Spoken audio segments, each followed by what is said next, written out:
જય સ્વામિનારાયણ, જય ગૌ માતા। આજ રોજ મેઘપર આવ્યા છીએ અમે। અમારા બેન છે ભાણભાઈ કલ્યાણ હિરાણી મેઘપરમાં, ગોપાલ છે મારો ભાણેજ।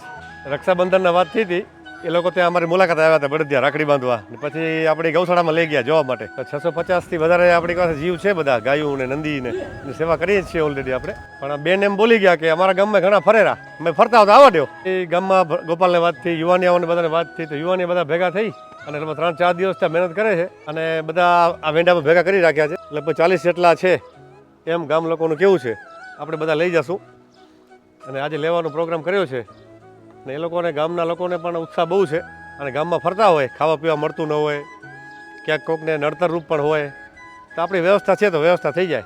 40 જીવ પારવાનું, આજીવન પારવાનું પુણ્ય છે, એ મને એમ લાગે છે કે બેન અને બનેવીના ભાગ્યમાં જાય છે।